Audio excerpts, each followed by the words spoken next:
androany zao dia miresantsika misy zavatra vaovao no resantsika.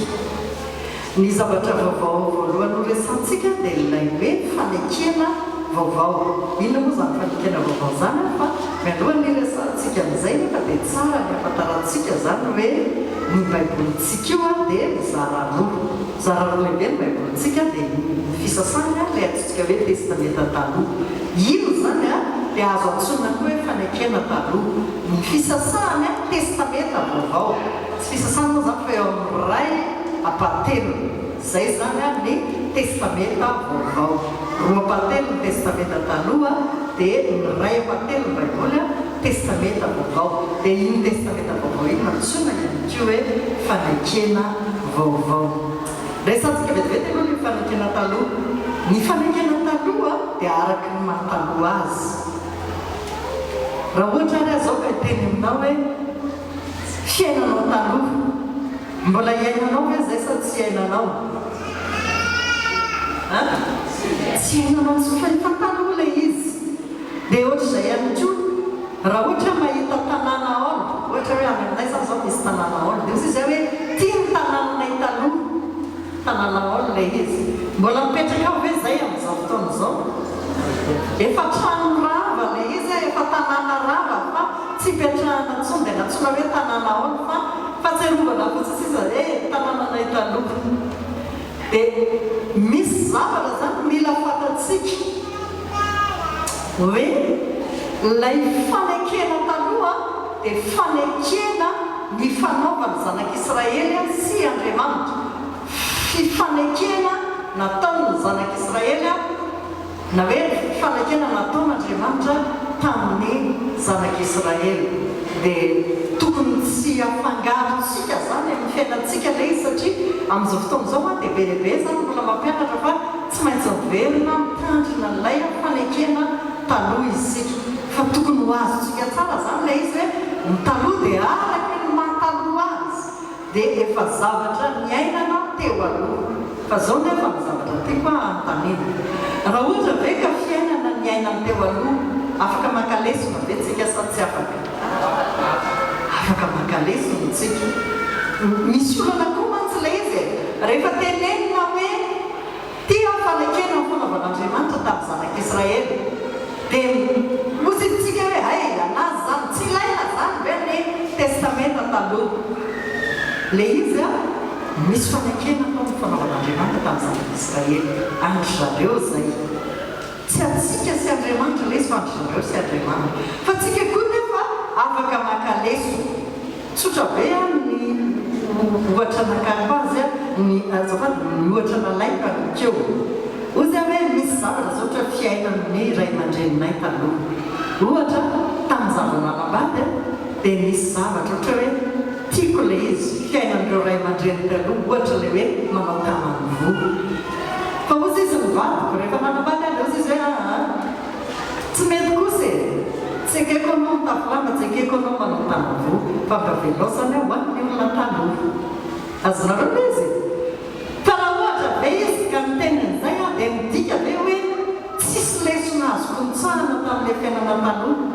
Efa teneniko ho an'izay teo any mpiamarena dia efa nahianao amin'izay hoe mamanay dia misy lesona be lehibe ny raisiko tany. Ilay tanany voany tsy nataoko intsony ilay mitafilamba tsy nataoko fa misy lesona azo kontsoahana. Ny lesona azo kontsoahana dia izy tena olona tia miasa. Dia nanaiky tahaka izay teo amin'ny fiainako hoe mila miasa zany. Misy lesona antsoahako ihany koa. Ny lesona antsoahako izy tena tia manampy olona be mihitsy izy teo amin'ny fiainako. Dia lesona antsoahako koa izay hoe afaka tena maka tahaka azy tokony manampy olona zany. Misy lesona antsoahako koa hoe lavitondrona anazy ny nanaovany soa fa izy tena kiditra birao. Azafady mitanay zany ara-dalàna be daholo satria ny anazy miditra birao izy miditra birao dia nataony ara-dalàna namboly taratasy momba ny taninay dia nahazo lesona koa taty aoriana rehefa tokony miditra birao manao taratasy dia miditra birao. Fa tsy hoe navelavelako fotsiny izay zavatra tokony atao dia matetika zany ohatran'izay zavatra misy afaka maka lesona na dia tsy miaina ny fiainana taloha azy. Zao misy fanekena ny fanaovan'Andriamanitra tamin'ny zanak'Israely famorana sy mitandrina lalàna zay zao a ny zavatra tsy maintsy natao ny zanak'Israely dia Andriamanitra zany mpanantena fahita azy ireo zay fifanekena ny fanaovana tsika tsy miditra ao anatin'izay fa misy lesona kosa nefa azotsika tsoany ohatra tamin'ny fotoana tsy nangatony zanak'Israely dia ringana makalezotsika zany hoe tokony mangatotsika fa raha tsy mangatotsika dia ringana ihany ko misy ohatra hoe fiainan'olona ao a tena hoe ohatra zao i Abrahama satria lazaintsika hoe rain'nymino izy dia mankalezotsika ny fiainan'i Abrahama hoe za zany a tokony mitazona tsara ny vonoko ohatra amin'izay misy olona be dehibe eo tahaka ny Eliry Josafata zay tena hoe mivavaka sy tena hoe mitady an'Andriamanitra ny andrandra an'Andriamanitra be dehibe ny lesona azotsika tsoana ny fanekena no tsy atsika tahaka n'le hoe olona manao fifanekena mivarotra tany rana dia manao fifanekena fa mivarotra tany an-tanindranona mivarotra ankilana aveo indray eo ambadika eo ambany ranona atao hoe nomaleo dia mividy tany mpividy ankilana dia mivarotra andanina ohatr'izay le ao anatin'le fifampvarotana tany fifanekena iny dia le olona mivarotra sy mividy a no mifanaiky fa tsy tsika satria raha ohatra tsika miditra ao anatin'le izy dia izay le hoe mpisandoka ny anao antaniko foana mpianatra hoe nareo hoe teo mpisandoka eo sy mpianatra azy tsy teo mpisandoka dia zao aloha aza manao fampianaran'izo aza ampianarina olona hoe tsy maintsy mitandrina ny lalàna satria efa fanekena ny fanaovany razantsika ny zanak'Israely zany mifanaiky tamin'Andriamanitra andry zareo zay a fa raha vao miditra atsika dia mpisandoka tsika zany aoka zany a azava tsara amintsika le hoe misy ny antsoina hoe fanekena taloha ao baibolintsika dia misy kosa ny antsoina hoe fanekena vaovao isika dia ao anatin'ilay fanekena vaovao noge amarenitsika amin'ny tenin'Andriamanitra aloha hoe isika dia ao anatin'ilay fanekena vaovao satria ny zanak'Israely zany dia nanaiky fahitandrina ny lalàna sy anao ny famorana fa itsika ve mbola tafiditra ao anatin'izay atao amin'ny Kolosianina jerentsika voalohany a Kolosianina toko faharoa dia eo amin'ny andininy fahaenina ambin'ny folo sy fahafito ambin'ny folo no jerentsika zao no voasoratra ao ko aza vela isy tsara nareo ny amin'ny fihinanana na ny fisotrona ny andro firavavonana ny voaloham-bolana na ny sabata ary toy ny zavatra ho avy ireny fantenany dia any Kristy tsika zany zao a tsy misy tsony hoe sakafo fadiana fihinanana ozy na ny fisotro na ny fisotro azafady tsika koa tsy mitandrina andro firavavona voaloham-bolana sabata zay zany a ny fomba iresany azy eo tsy mitandrina nyrenitsontsika fa vao mazava be le izy ny tenany dia any Kristy efa ny Jesosy a isika sotra be le izy ao anatin'ny fanekena vaovao a isika dia jerentsika ihany Galatianina toko fahaenina Galatianina toko fahaenina dia eo amin'ny andiny fa 5:10 zao no voasoratra ao fa samy tsy mahasona ny famorana na ny tsy famorana fa ny olo-vaovao tsika zany zao a le hoe fidirantsika ao amin'ny fanekena vaovao a dia ilay hoe fandraisantsika le fiainam-baovao Jesosy zay ny zava-dehibe amin'Andriamanitra fa na mamorytsika mamorazavitsika na tsy mamorazavitsika tsy zay ny midirantsika ny lanitra samy tsy mahasosy na ny famorana na ny tsy famorana dia zao zany le izy inona no antony mahatonga atsika hoe firana ny zazalahy ny tsika tsy taka ny zanak'Israely a le hoe tsy maintsy firana ny lamato rehetra na biby io na olona tamin'izany fotoana zany ny andry zareo fa ny tsika kosa mety hoe antony ara-kolontsaina satria efa kolontsaintsika malagasy tsy maintsy firana ny zazalahy dia mamora zazy tsika ohatr'izay koa ny dokotera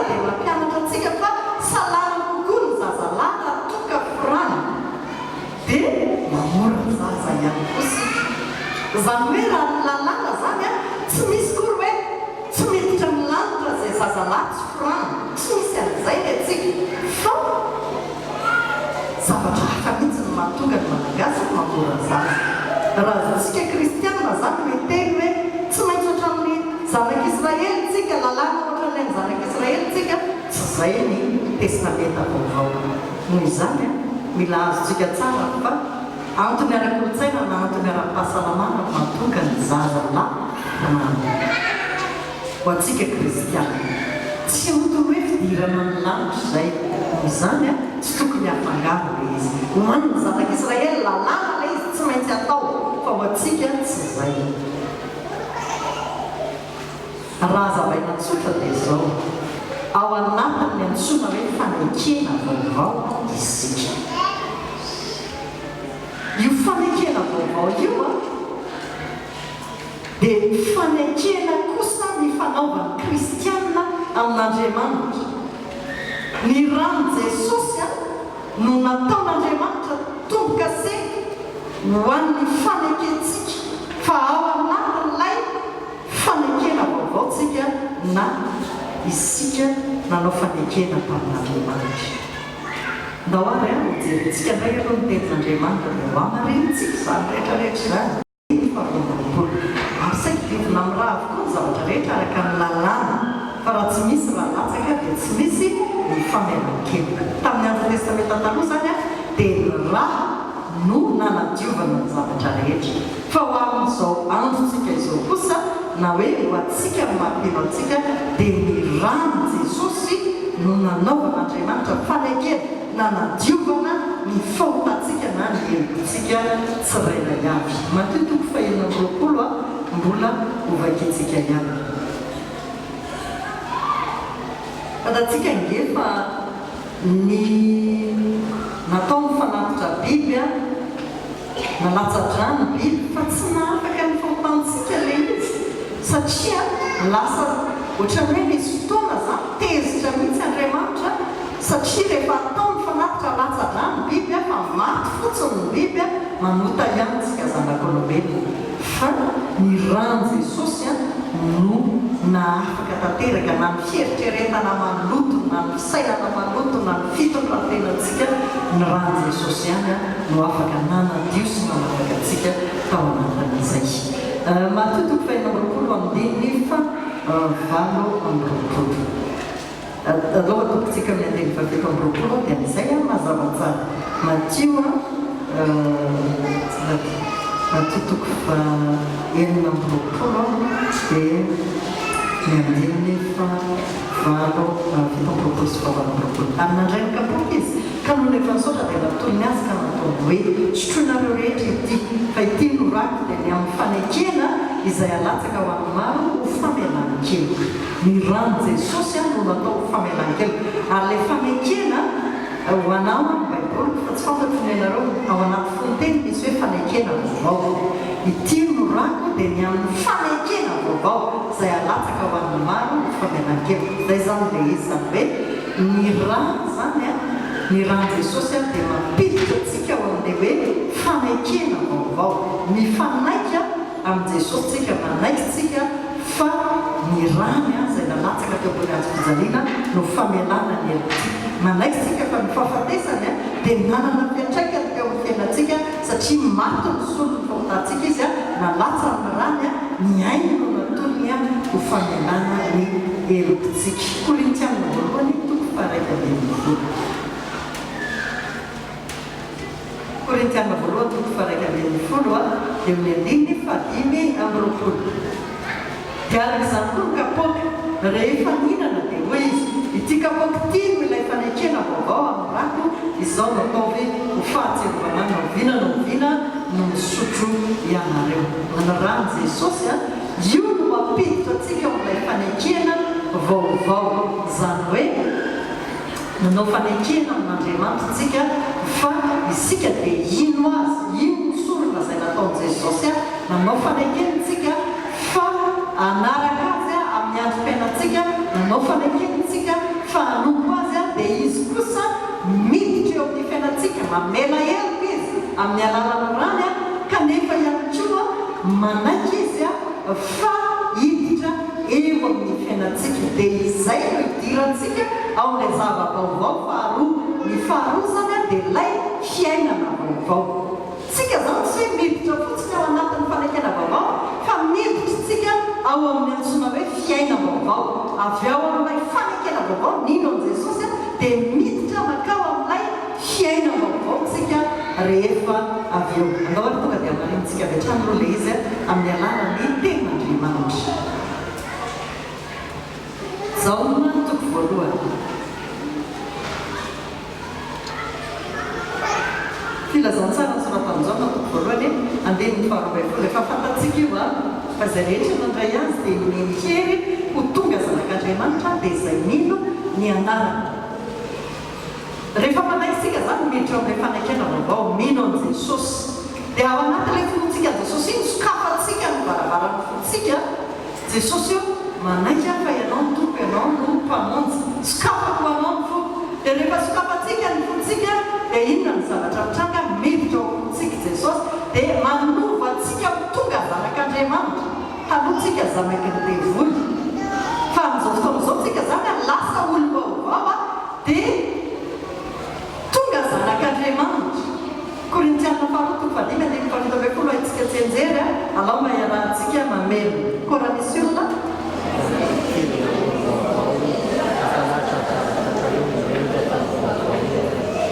avy ao amin'ilay fanekena vaovao tsika manaiky an' Jesosy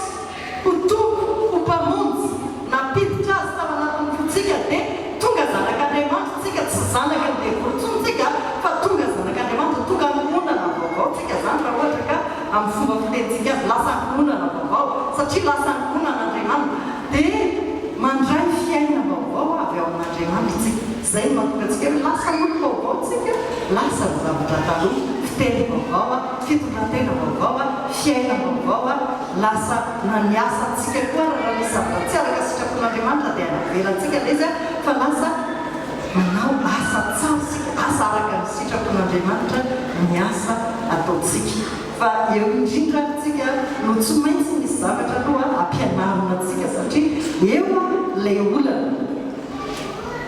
ozy izy ny mpino sasany fa nareo hoe mpino satsy mpino e satria samy naray an' Jesosy jerena lay mpino sasa mbola misy zavatra tsy metimety eo amin'ny fiainana dia manomboka amin'izay le fifampitsarana raha tsy mitandrina hoe mpino nareo satsy mpino manino nareo mbola miteniteny zavatra ohatry zany manino nareo mbola ohatrany hoe manao zavatra tsy mety manino nareo dia tonga amin'izay a ny fifampitsarana mpino samy mpino ndaovaka itsika ny tenin'Andriamanitra le Korintiana voalohany toko fadimy dia ny andiny fafito Korintiana voalohany toko fadimy dia ny andiny fafito ndaovaka itsika amin'ny anaran'i Jesosy esorony masirasira ela mba ho vongana vaovao ianareo arak'izay tsy mahamisy masirasira anareo fa voavony Kristy Pasika ho antsika mizara roa ny zavatra mitranga eo fiainan'ny mpino misy mpino a tonga dia mandray an' Jesosy afaka ny fitenenan'ratsy afaka ny fifonana sigara afaka ny fifonana paraky afaka ny fisotroana afaka amin'ny ady aman'olona afaka amin'ny fijangajangana afaka fa misy ndray a misy ola mandeha tonga dia vaovao be aloha ny fiainany tamin'ny voalohany mandeha dia misy olana ndray ohatra mitao verina miteniteny foana ndray ohatra ny mbola misy zavatra tsy toy amin'ilay fiainana taloha ohatra mazava be ny tenin'Andriamanitra misy fotoana Jesosy tonga dia manafaka fa misy fotoana mila mandray andraikitra sika mihitsy no mandray andraikitra amin'ny tenantsika tsy variana miafina mandravaka le paraky dia miamadika re dia miafina tsy vahaolana izay fa mazava be le izy hoe esoro no masirasira eny dia masirasira zany moa hoe fiatsaram-belantsino araka an'ilay masirasira le vura no masirasira io fa marataka an'izay zany raha ny baiboly dia manohatra azy amin'izay fa zay a dia hoarina koa tahaka ilay fiainana taloha.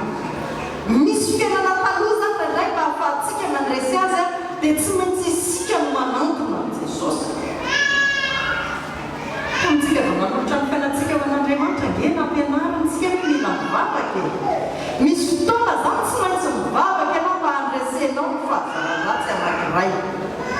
Tsy tonga ianao dia afaka fotsiny fa tsy maintsy ianao miady. Zay le mahady amin'ilay fiainana kristiana. Ary io le fiazonana ny fiaina vaovao io no tena ady eo amin'ny fiainantsika pino. Satria misy olona mandeha ilay fiainana dia miverina indray izy makany amin'ilay zavatra tsy mety. Raha tsy mivavaka ianao tsy afaka amin'io. Misy dikabeka ilay hoe esory iza manala an'ilay izy, Andriamanitra be manala an'ilay izy sa iza no sainy manala an'ilay izy?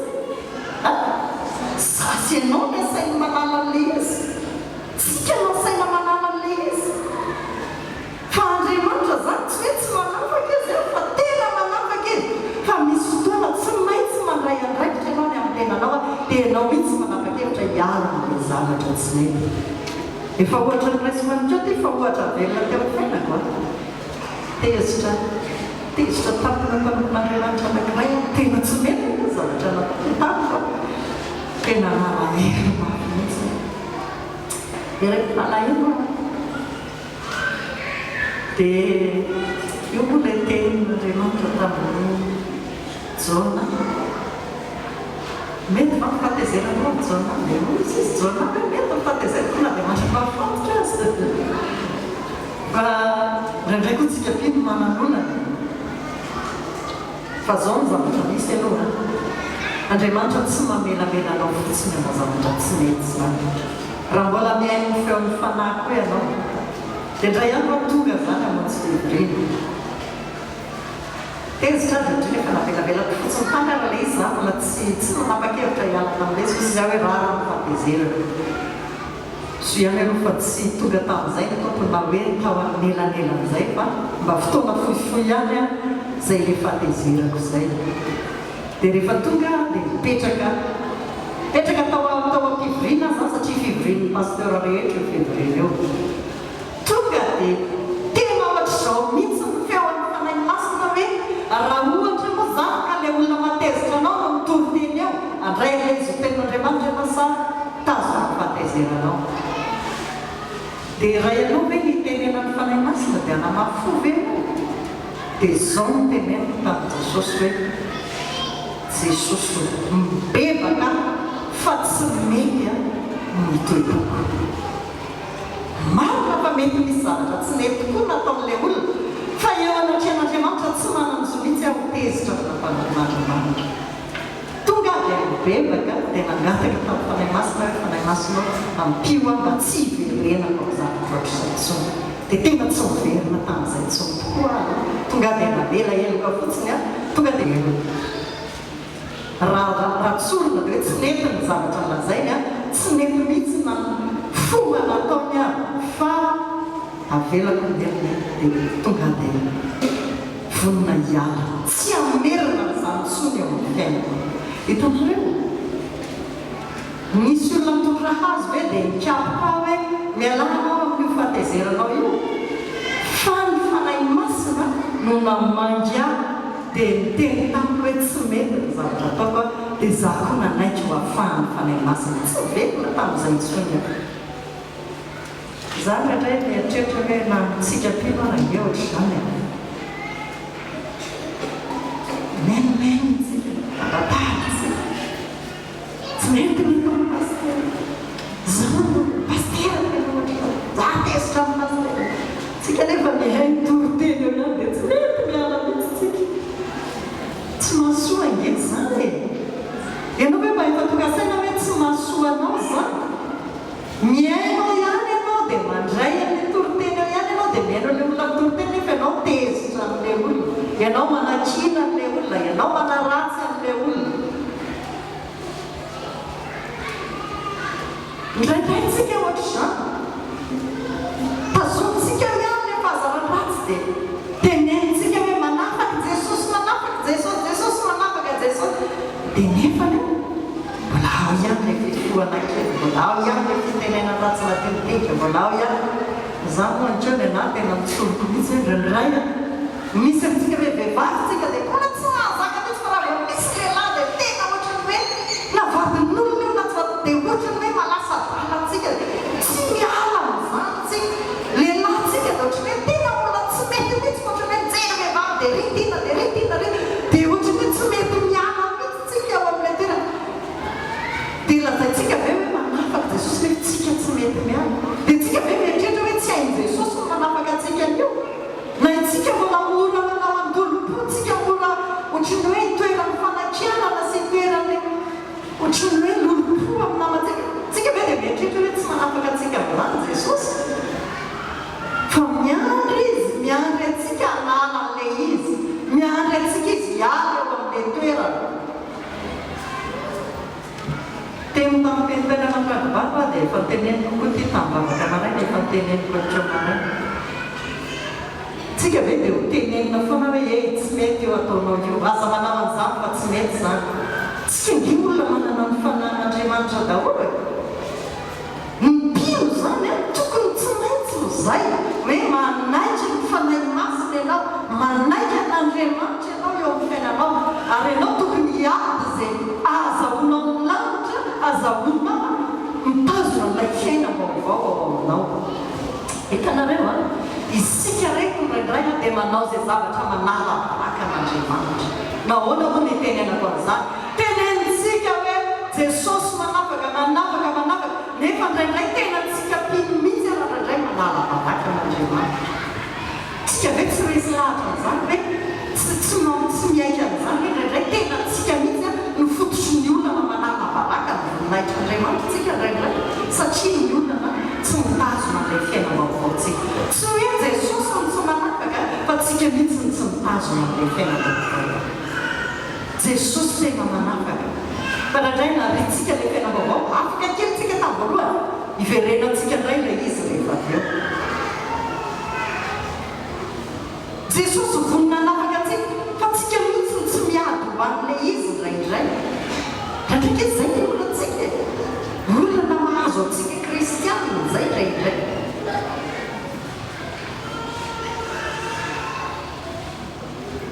azadino fa ao zany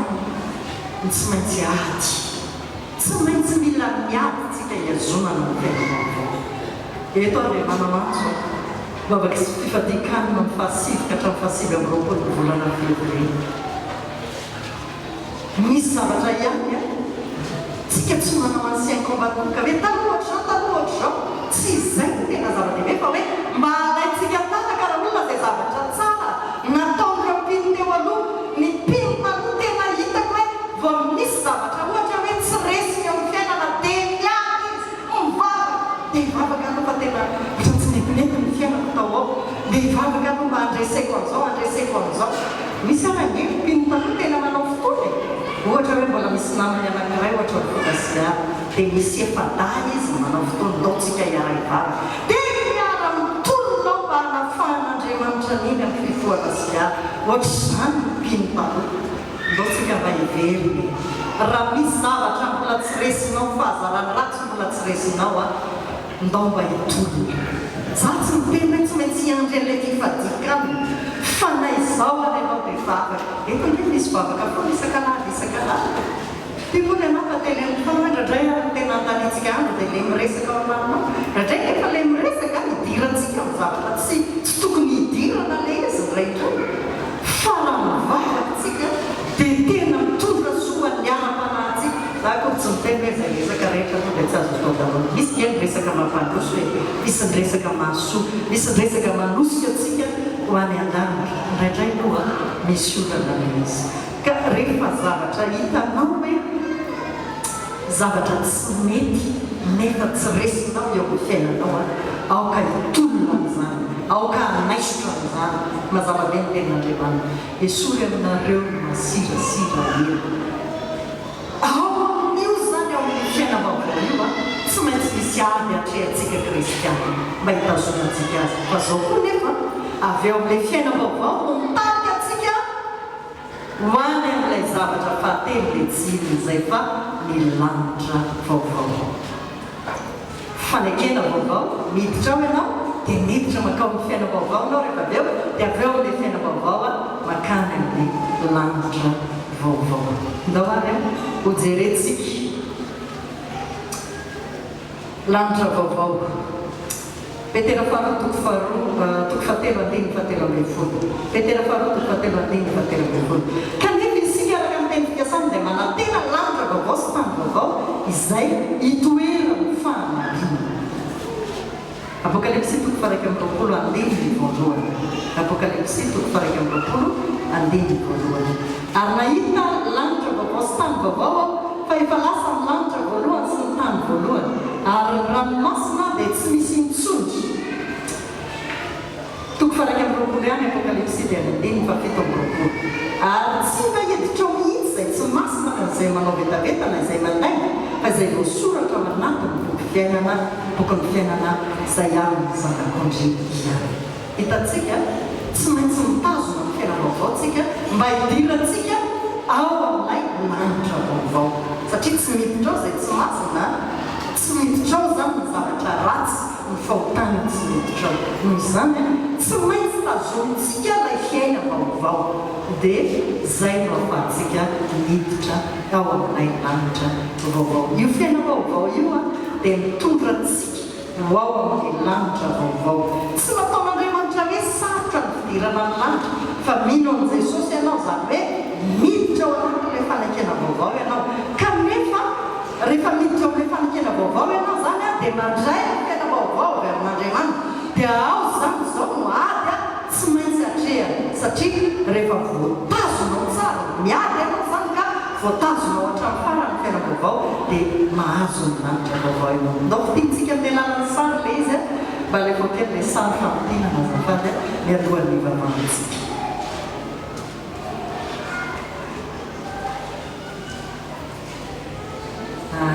Inona ny boribory voalohany? Fanekena vaovao ao zany dia midika hoe mino an' Jesosy manaiky azo tompony fiainako aho dia manokatra ny foko aho hidira. Rehefa azontsika ilay fanekena vaovao dia miampita makao amin'ny boribory faharoa. Inona ilay izy? Zany tena komba izytsika. Ao amin'ny boribory faharoa io ao ny tena ady ao. Ka raha voatazontsika tsara ilay fiaina vaovao dia miampita makany amin'ny boribory fahatelontsika. Inona ilay izy? Lanitra vaovao. Minaovantsika rehetra mangetaheta hiditra ao io lanitra vaovao io. Tsika moa izao ao anatiny hoe volana fisaorana an'Andriamanitra. Izany koa dia anisan'ny antony lehibe tokony hisaorantsika amin'ny tompony. Tsika ngetena anomanan'Andriamanitra zavatra tsara. Lanitra vaovao, misy fiadanana mandrakizay fifalena, tsisy ranomasy, tsisy alahelo, lalambe any tena volamena, ny tanàna tena volamena, any tsy misy ny rizarasony lehibe, tsy misy politika any zany tsy misy hoe sakanako ianao fa tsy afaka miditra fa rehefa mitazona tsara ny fiaina vaovaonao ianao tafiditra ny lanitra. Ndao arytsika tsy hoe hisaotra an' Jesosy fotsiny fa mba hangataka koatsika ny fanahy masina androany. Raha sitraka reo any mba handroso ety alohantsika mba handroso ety alohantsika dia avelantsika ny fanahy masina hiasa eo amin'ny fiainantsika. Tsika reto zanak'Andriamanitra daholo manana ny fanan'Andriamanitra miasa ao anatintsika dia avelantsika ny fanahy masina hiasa. Indray zao rehefa mivavakitsika mandresy latritsika ny fanahy masina hoe avelao le ohatr'izao, esory le ohatr'izao, ajanolo le ohatr'izao dia eo tsika amela ny fanahy masina tsika hiasa. Indraindray ny fanahy masina ampirisika antsika hoe tazomy tsara fa tsara ilay fiainana ohatr'izao. Eo tsika tazona lesy mangataka ny fanahy masina nampy antsika hitazona izay tokony ho tazonina ry anary izay tokony ho ary.